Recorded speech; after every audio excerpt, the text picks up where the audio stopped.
خلیجی ملک کی ایران پر ایٹمی حملے کی تجویز، سینئر کالم نگار کا بڑا دعویٰ۔ ریاض میں 12 مسلم ممالک کے وزرائے خارجہ کا اجلاس، پاکستان ترکیہ کی تجویز کی مخالفت۔ کچھ ممالک مشترکہ بیان میں صرف ایران کی مذمت کے خواہاں تھے، اسرائیل کی مذمت پاکستان کے اصرار پر شامل ہوئی۔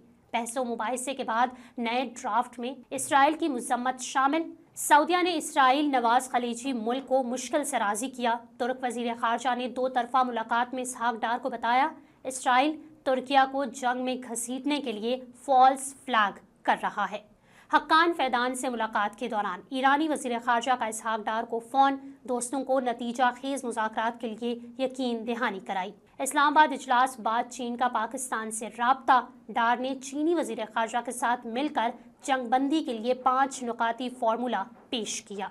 پاکستان اور چین کے پیش کردہ 5 نکاتی فارمولے کو عالمی سطح پر بھی بھرپور ذرائع ملنے پر ٹرمپ انتظامیہ بوکھلاہٹ کا شکار ہے۔ ریاض میں گزشتہ ماہ 12 مسلم ممالک کے وزرائے خارجہ کے اجلاس میں خلیجی ملک نے ایران پر ایٹم بم استعمال کیے جانے کی خواہش ظاہر کی، جس پر پاکستان اور ترکیہ نے سخت رد عمل دیا۔ اسحاق ڈار نے شرکاء کو مخاطب کرتے ہوئے کہا کہ ایٹم بم سے پوری ایرانی قوم کو ختم نہیں کیا جا سکتا۔ کچھ ممالک مشترکہ بیانیہ میں صرف ایران کی مذمت میں دلچسپی لے رہے تھے۔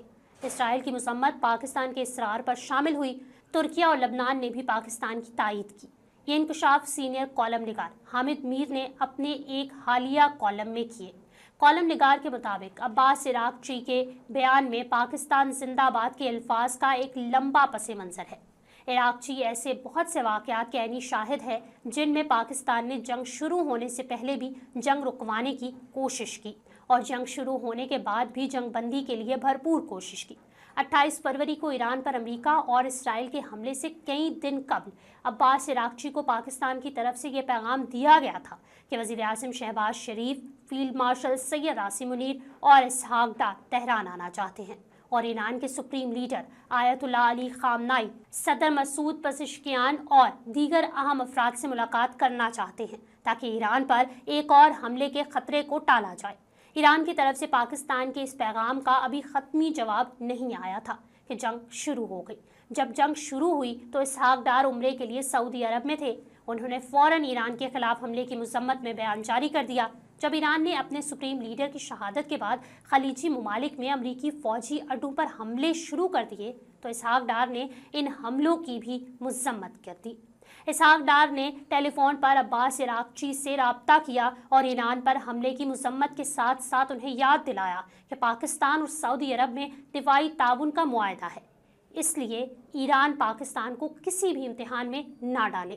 عباس عراقچی نے اسحاق ڈار کو یقین دلایا کہ اگر سعودی عرب کی فضائی حدود سے ایران پر کوئی حملہ نہ ہوا تو ایران بھی سعودی عرب پر کوئی حملہ نہیں کرے گا۔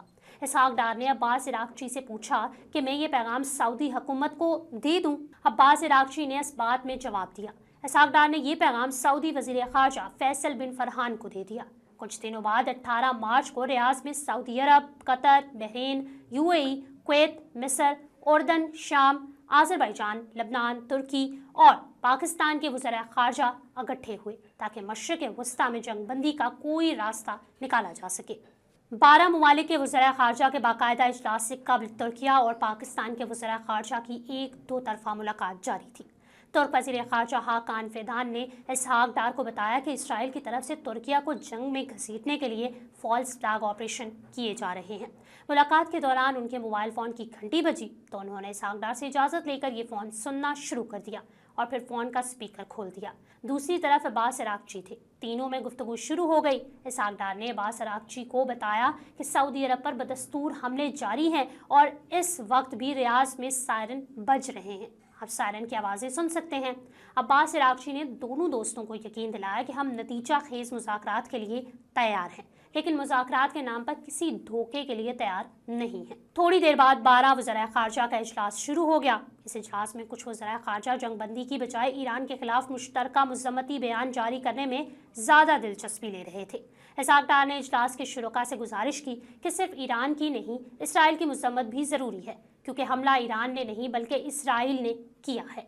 کچھ دیر میں ایک تفصیلی بیان کا ڈرافٹ سامنے آیا تو اس میں صرف ایران کی مذمت کی گئی تھی، اسرائیل کی مذمت میں ایک لفظ نہیں تھا۔ اسحاق ڈار نے اس بیان کی تائید سے انکار کر دیا۔